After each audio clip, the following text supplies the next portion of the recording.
శ్రావణ మాసానికి సంబంధించి special episodes చేస్తున్నాం కదండి నేను రమగారు. మరి ఈరోజు రమగారు బెల్లం పెట్టారు, గిన్నె పెట్టారు. సో ఏదో స్వీట్ ఐటమ్ చేస్తున్నారు. ఏంటి రమగారు సీరియస్గా చేసేస్తున్నారు? ఏం చేస్తున్నారు? పూర్ణం బూరెలు చేస్తున్నాను జయ. ఓ సూపర్ సూపర్. బోళ్ళన్ని ఏర్పాట్లు ఉంటాయి. అవునవును. మేము ఏర్పాట్లన్నీ అయిపోయాక వచ్చాం. లాస్ట్లో వచ్చానా మొదట్లోనే వచ్చానా? అంటే సగం ఏర్పాట్లు అయ్యాక వచ్చాం. ఓకే, ఏంటి రమగారు ఏర్పాట్లు ఏంటి చెప్పండి. ఏర్పాట్లు ఏంటంటే 1/2 కప్పు మినపప్పు, 1 కప్పు బియ్యం రెండు నానబెట్టి రుబ్బేసాం. Okay, 4 hours నానబెట్టాము, రుబ్బాము. అయితే దీన్ని కూడా ఒక 3 అవర్స్ మినిమం కొంచెం కాస్త టైం ఇస్తే పిండి ఊరి బాగా వస్తుంది. ఓ 2 గంటల పాటు ముందు తోపు రుబ్బి పక్కన పెట్టుకున్నాం. ఒకటి. రెండోది 1 కప్పు శనగపప్పుని నానబెట్టి ఒక 2 గంటలు నానబెట్టి బాగా వస్తుంది. 1కి 2 మాత్రం నీళ్ళు పోసి కుక్కర్లో 2 విజిల్స్ రానిచ్చాం. ఉట్టి శనగపప్పు. ఒట్టి శనగపప్పు 2 విజిల్స్ ఓకే. రానిచ్చాక పప్పు ఉడికిపోతుంది. ఉడికిన పప్పును వడబోసేసి పప్పును చక్కగా ఆరబెట్టేసాం, పూర్తిగా ఆరిపోయేలాగా. ఆరిపోయిన శనగపప్పుని మిక్సీ చేసాం. ఇదిగో పిండి రెడీ. ఇప్పుడు పాకం పడుతున్నాం. దీంట్లో ఇది పొడి వేసేసి పూర్ణం పట్టేస్తాం. నిజమే రమగారు, సగం ప్రాసెస్ అయినాకే వచ్చాను నేను. అంటే ఈ పూర్ణం చేయటము తర్వాత నూనెలో వేయటము కూడా పెద్ద ప్రాసెస్లే. అవును. బట్ ముందు ఏర్పాట్లు ఖచ్చితంగా చేసేసుకోవాలి. అందరికీ తెలిసిన వ్యవహారమే. ఒక్కొక్కళ్ళు ఒక్కొక్కటి రకంగా చేస్తారు. 1 కప్పు శనగపప్పుకి 1 కప్పున్నరకి తక్కువగా, కప్పు పావుకి ఎక్కువ, అరకి తక్కువగా బెల్లం. ఓకే, అప్పుడు స్వీట్ కరెక్ట్గా ఉంటుందా? తీయగా ఉంటుంది. ఎక్కువ తీపి లేకుండా ఉండదు. అంటే చప్పగా ఉండకూడదు కదా బూర్లు, కొంచెం తీపి ఉండాలి. పైన చప్పదనం ఉంటుంది కదా, దానివల్ల. మనకి ఏదైనా పండుగ లేకపోతే ప్రత్యేకమైన రోజులు అట్లా అనుకోగానే ఫస్ట్ అన్నం పరవన్నం, తర్వాత పూర్ణాలు, తర్వాత పులిహోర, ఇవన్నీ కామన్గా జరిగే వంటకాలు కదా రమగారు, ప్రసాదాలు. అమ్మవారికి నైవేద్యం అంటే ఖచ్చితంగా పూర్ణాలు పెట్టుకుంటాం. అంటే ఆంధ్ర ప్రాంతంలో ఎక్కువగా చేసుకుంటాం. మామూలుగా కర్ణాటక వీళ్ళంతా హోళిగలు అని బొబ్బట్లు చేస్తారు. మనకేమో ఈ కొంచెం పూర్ణాలు నూనెలో వేసుకోవాలని. అయితే ఏంటంటే ఇది చేతకాని వాళ్ళు చేస్తే కొంచెం అలవాటు లేకపోతే చీదేస్తాయి, ఆ భయం ఉంటుంది. వాస్తు నిదానంగా చూసుకుని చేసుకోవాలి. కొంచెం పాకం రానిద్దాం బెల్లాన్ని. బెల్లం కరిగిపోయింది కదా, వడపోసేసుకుందాం జయ. ఎందుకంటే వడపోయకపోతే ఈ మన పూర్ణం బూరెల్లో ఈ గసి వచ్చేస్తుంది, కరకర ఏదైనా ఉంటే అది. ఒక్కసారి వడపోతాము. పోయి జయకేమో భయం, స్లోగా పోయాలి కదా వాళ్ళకి, షార్ట్ కోసం. చూడు సన్న గసి. అవునండి, చాలా ఓకే.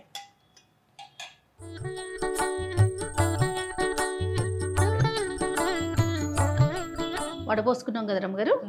ఒక్క తీగ పాకం, ఒక తీగ వస్తే సరిపోతుంది. అంత మాత్రం వస్తే మనకి ఏంటంటే పూర్ణం చక్కగా పాకం బాగా వస్తుంది. ఈ పని కొంచెం పెద్దది. మనం 1 గ్లాస్ చేసినా ఇంత ప్రాసెస్ చేయాల్సిందే. అందుకని చేసేది ఏదో 1 కిలో చేసేస్తే సరిపోతుంది కదా అనిపిస్తుంది. కాకపోతే పిండి కొంచెం ముందుగానే రుబ్బి ఉంచుకుంటే ఒక 2 అవర్స్. మన దగ్గర ఇలా దోసపిండి అంటే మనం మినపప్పు అవి వేసాం కదా, మైదా నీటిలో కలిపి ముంచి కూడా వేసుకుంటారు. అప్పటికప్పుడు అయిపోవాలంటే పూర్తిగా మైదాతో. పూర్తిగా మైదా. ఫ్రెష్గా రుబ్బిన దోసపిండి కనుక మన దగ్గర ఉంటే అది కూడా పెట్టుకోవచ్చు, మన ఇష్టం. ఇదేంటంటే మనం దేవుడికి చేసేటప్పుడు అమ్మవారి కోసం చేస్తాం కదా, పండగ రోజు చేసే నివేదన. దీనికి ముందు రోజు నిల ఉన్నది అలా కాకుండా కొంచెం ప్రాసెస్ పెద్దదైనా ఈ పని చేస్తే బాగుంటుంది. ఓకే, ఇలా బుడగలు వస్తే చాలు చేయ. స్టవ్ ఆపేసేద్దాం. ముందు 1 స్పూన్ నెయ్యి, తర్వాత చక్కగా ఫ్రెష్గా పొట్టి పెట్టుకున్న యాలకుల పొడి. కాదు రమగారు, మీరు నెయ్యి దిట్టంగా వేస్తారనుకున్నా యాలకుల పొడిని అలాగే వాడేస్తున్నారు. అంటే ఏలక పొడిలో అవన్నీ ఏలకులు కాదు జయ. నువ్వు పట్టుకో, వేద్దు కానీ వేయి, కింద పడేయకుండా.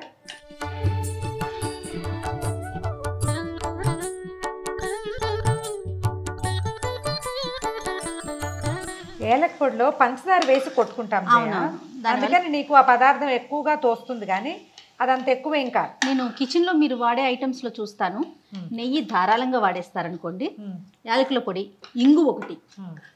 దారాలు అంటే దారాలు, మామూలు దారాలు కాదు. అంటే ఇప్పుడు మనం కొనుక్కునే ఇంగువల్లో ఏమంత ఇది ఉంటుంది, అసలు స్మెల్లే ఉండట్లేదు రమ్మగారు. చేత కాస్త వేసినా పర్వాలేదు.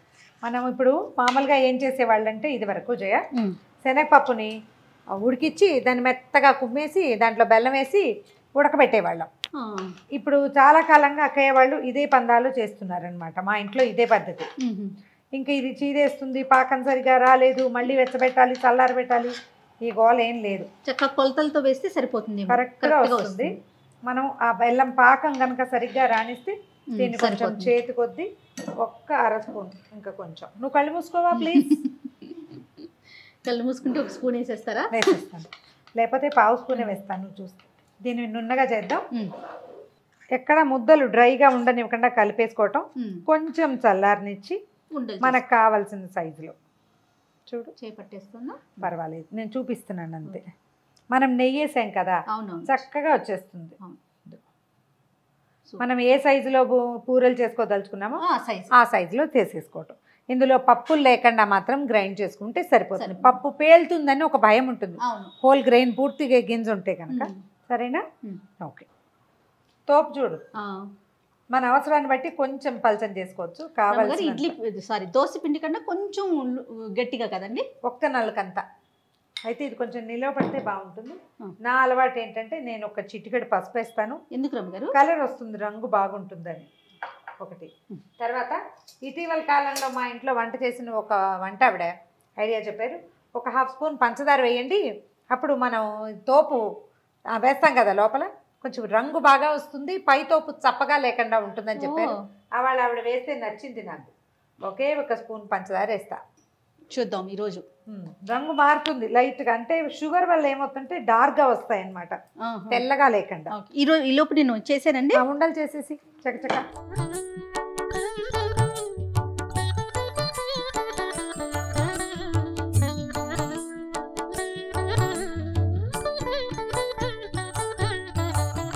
నూనె కాగిందేమో చూద్దామా? కాగినట్లు అనిపిస్తుందండి. అదే మా తోపు పిండిలో ఒక చిటికెడు ఉప్పు, అంటే దోశ పిండికి వేసినంత కాకుండా కొంచెం ఉప్పు. నేను ఈసారి ఒక స్పూన్ షుగర్ వేసాను చెప్పాను కదా. అవును, వావ్ భలేగా కాగింది రమ్మగారు. నూనె సరిగ్గా ఉంది కదా. పిండి చూడండి, మీరు పసుపు వేసేసరికి కొంచెం కలర్ కూడా చేంజ్ అయింది, రంగు మారుతుంది కదా కొద్దిగా. ఎక్కడ పెట్టాలి రమ్మగారు? స్టవ్ మీద పెట్టాలా? అన్నపూర్ణే సదాపూర్ణే శంకర ప్రాణవల్లభే జ్ఞాన వైరాగ్య సిద్ధ్యర్థం భిక్షాం దేహి చ పార్వతీ. అలా అని వేస్తే వస్తువు చెడకుండా ఉంటుంది. ఇంకొంచెం లోతుగా ఉన్నది పెట్టుకోవాలి. మనం కాస్త లోతు తక్కువదే పెట్టుకున్నాము, కొద్దిగా మునగట్లేదు. మొత్తం మునగట్లేదు చూసావా. కొంచెం అడుగు వదిలేక పక్కకి తిప్పేద్దాం. దానికి తోడు ఉండలు కూడా కొంచెం పెద్దవి చేసాం, పెద్ద పెద్ద ఉండలు చేస్తాం. మామూలుగా నా సైజ్ అయితే ఇది కాదు. ఓకే, నేను ఒక రవ్వ బుజ్జివి చేస్తా. మీరే చూపించారు రమ్మగారు నాకు ఈ సైజ్ అని. కొంచెం గోల్డెన్ బ్రౌన్ వచ్చింది చూడు జయ. అవును రమ్మగారు, ఎక్కడ చీరైన ప్రసక్తి లేదు, పూర్ణం బాగా కుదిరింది అనమాట. అవును, చక్కగా వచ్చినాయి, క్రిస్ప్గా వచ్చినాయో లేదో మనం చల్లారాక చూద్దాం. అవును, తీసేనా ఇవి? తీసేసి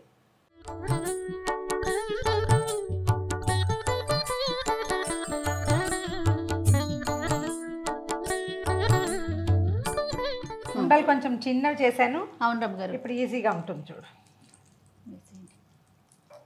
తోపు చిక్కగా ఉండాలి, పల్చగా ఉంటే ఇది చాలా సతాయించేస్తుంది మనని. కొద్దిసార్లు 4-5 సార్లు చేశాక అవే వస్తాయి చేయ. ఏవి పనులు ఎవ్వరికి పర్ఫెక్ట్గా రావు, పుటకతోటే చేస్తూ ఉంటే వస్తాయి. కాదు రమ్మగారు, ఎంత మినపప్పుకి ఎంత బియ్యం ఇది మీరు? నా లెక్క అయితే ఒక మినపప్పు 1.5 బియ్యం. ప్రతిసారి అలాగే చేస్తాను. బెల్లం అండి? బెల్లం 1కి 1.5కి తక్కువ, పావుకి ఎక్కువ అన్నారు. చాలు. ముందు స్పూన్ ఒకసారి కదిపి అప్పుడు కాస్త పై వైపున డ్రైగా కనపడుతున్నప్పుడు మనం కదుపుకోవాలి. ముందే కదిపితే ఏమవుతుందంటే అడుగు వదిలేసింది అనుకో లోపల ఉన్న పూర్ణం చీదేస్తుంది. ఓకే, వెంటనే కదపకూడదు అనమాట. ఏదో మూవ్ అవుతుంది, ఈజీగా మూవ్ అవుతుందంటే ఇబ్బంది లేదు. వచ్చేది కొద్దిగా ముద్దు చేయాలి ఈ వస్తువుని. పూర్ణంలోనే ఉంది జయ అసలు పాయింట్ అంతా. లోపల పెట్టే పూర్ణము ఎంత గట్టిగా మనం సరిగ్గా చేసుకోగలిగాము అనే దాని మీదే ఉంది. పప్పు రుబ్బి ఇది వరకు అయితే పప్పు రోట్లో రుబ్బడము, దాన్ని చేయటము, పాకం కలిపాక బెల్లం వేసి కుమ్మి చేసేవాళ్ళు. దానికంటే ఇప్పుడు మనకి మిక్సీలు వచ్చినాయి, ఎంత సులువైపోయిందో పని. హాయిగా పాకం పట్టుకుంటాము, పిండి పప్పు ఏమో ఉడికించేసి చక్కగా దాన్ని ఏం చేయాలంటే ఆరబెట్టేసేయాలి పప్పుని పూర్తిగా. పప్పు ముందు చేసుకోవాలన్నమాట. ఎప్పుడు మనం తోపిండి రుబ్బుకుంటామో అప్పుడే పప్పు ఉడకబెట్టి పక్కన పెట్టేసేయాలి. అది ఆరిపోతే చక్కగా గ్రైండ్ చేసేయటము, కలిపేసేయటము, ఏ గోళ లేకుండా వచ్చేస్తాయి. చూడు ఎక్కడ కదలలేదు చూసావా. కొంచెం వేగనిచ్చి తీసేద్దాం. కలర్ మారితే చాలు. చక్కగా చిన్న ముదిరించేసావు, రంగు చూడు అందంగా వచ్చింది. కావాలంటే ఇందాకటి ఇంకోసారి వేసి కూడా తీసుకోవచ్చు. మనం గారెలు వేసినట్టు డీప్ కలర్ రావడం కోసం. మనకి చేత అయిన పని ఏంటంటే పక్కన చిల్లలు పడకుండా వేయటం అనమాట. చేత వస్తే అలవాటు అయిందనుకో ఇక పక్కన ఏం పడదు. పక్కన పడుతుంది అంటే చేత కాని పని. కానీ చాలా లోపలికి చేయి పెడుతున్నారు రమ్మగారు మీరు. ఈ పనులు ఇలాగే చేయాలి జయ. మీరు వేసేటప్పుడల్లా నీకు టెన్షన్ వస్తుంది. స్పూన్తో వేసుకోండి భయం ఉన్న వాళ్ళు. ఇంకొక చిన్న సంగతి చెప్తా. మామూలుగా మేము అమ్మవారికి నైవేద్యం చేసుకుంటాం కదా. ఇప్పుడు ఒకవేళ పాయసమో లేదా పులిహోర పూర్ణం బూర్లు పెట్టుకున్నాం అనుకో, 2 పదార్థాలు అవుతాయి. మూడోది లేదు కదా. అప్పుడు ఈ తోపిండి ఉంటుంది కదా, ఇందులో ఉప్పు కారం జీలకర్ర కలిపి కొంచెం బియ్యం పిండి వేసి పొంగు బూర్లు అని వేస్తాం. అది కూడా వేసి చూపించేద్దాం. సింపుల్. ఓకే. అది 3వ పదార్థం కింద ఉంటుంది. మా పిల్లలకి ఎంత ఇష్టమో అవంటే అప్పటికప్పుడు ఈ తోపే. అందులో మన సోడా వేసే పనులు అవి కూడా ఏం లేవు, వేసేసేయటమే.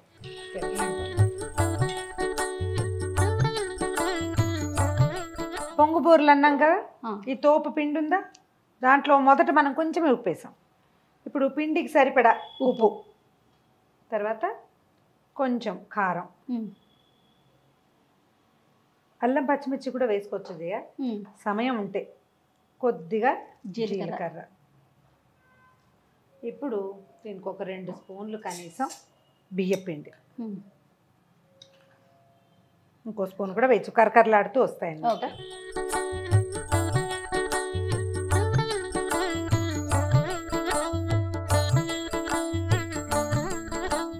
పిండి కలిపేసాను చూడు. అవునండి. ఇలా చేసుకుంటే సరిపోతుంది. కొద్దిగా మనం గారెలకి బజ్జీలకి ఎట్లా తడిచేయి చేసుకుంటాం, ఆ తడిచేయి చేసుకోవటం, వీటిని వదిలేయటం. మనం పునుకులు ఇస్తాం చూడు, సేమ్ అంతే.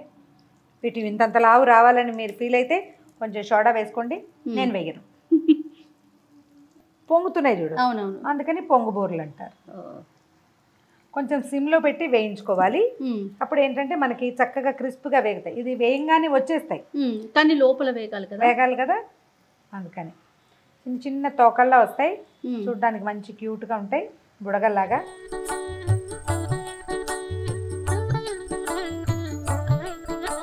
కొద్దిగా చేయి స్పీడ్గా కదిలితే చకచక 2 వాయల్లో వేసేస్తాం. కాస్త ఒకదాని మీద ఒకటి పడకుండా చూసుకొని మూకుడు నిండా వేసేయటం, నిదానంగా వేగనిచ్చి తీసేయటమే. తీసేజేయ వేగిపోయినాయి. అలాగేనండి. రంగు చూడు ఎంత బాగా వచ్చినాయి. చక్కగా వచ్చింది.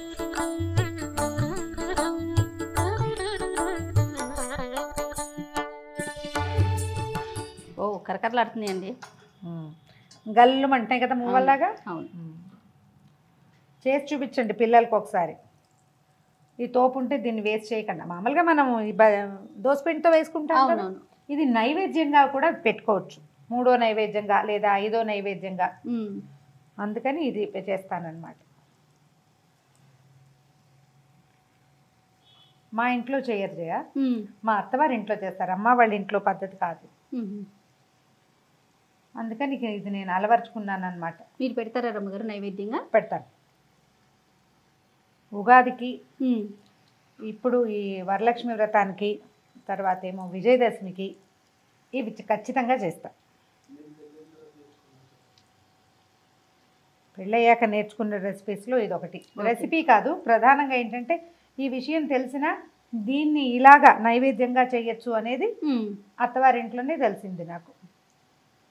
డాక్టర్ గారి మామగారు మాతో ఉంటుండేవారు అప్పుడప్పుడు. ఆవిడ అంటే నాయనమ్మండి ఇలా చేయాలని చెప్పేవారు. చాలా స్వీట్ పర్సనాలిటీ, చాలా మంచి ఆవిడ, బాగుండేవారు. ఏదైనా నేర్పించడం చేత కావాలి జయ. అవునవును, నాకు ఏదైనా కొంచెం నేర్పించడం వచ్చిందంటే ఆవిడ వల్ల. అంతేనా? ఆవిడ కూడా ఇలా కొట్టినట్టు చెప్పేవారు రమ్మగారు, మీకులాగా స్మూత్గా? నాకులాగా స్మూత్గా కాదు, ఆవిడ చాలా స్మూత్గా చెప్పడం వల్లే నాకు వచ్చింది. మీరు బేసిక్గా టీచర్ అవడం వల్ల? నేను బేసిక్ టీచింగ్ వల్ల నేను కొంచెం హార్ష్గా మాట్లాడతా. లేదు రమ్మగారు, చాలా స్మూత్ మీరు. ఆవిడ చాలా సాఫ్ట్గా ఉంటారు, బాగుండేవారు. అయిపోయింది. తినే రమ్మగారు? తీసేమా, డార్క్ కలర్ వస్తున్నాయి చూడు. స్టవ్ ఆపేసేద్దాం. క్యూట్ క్యూట్గా వచ్చినాయి చూడు. చాలా బాగున్నాయి ముద్దు ముద్దుగా చిన్నగా. పిల్లలు ఈ షేప్ని చూసే కొంచెం ఇష్టంగా తింటారేమో. అవును.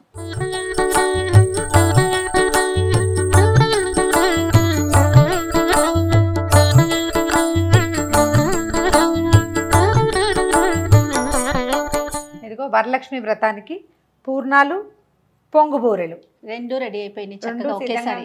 చక్కగా తీసుకెళ్ళటం, నివేదన చేసుకోవటమే. దీనికి సాయం మనం పులిహోర చేసుకోవచ్చు. పులిహోర, పూర్ణాలు. మూడో పదార్థం కింద నేను చూపించిన సింపుల్ రెసిపీ పొంగుబూరెలు. 3 చేసుకుని నివేదన చేసుకోండి. అమ్మవారి అనుగ్రహానికి, కృపా కటాక్షాలకి పాత్రలు కండి. తప్పకుండా రమ్మగారు. థ్యాంక్ యూ సో మచ్ రమ్మగారు. ఇంకొక నైవేద్యంతో మళ్ళీ కలుద్దాం. తప్పకుండా చేయండి.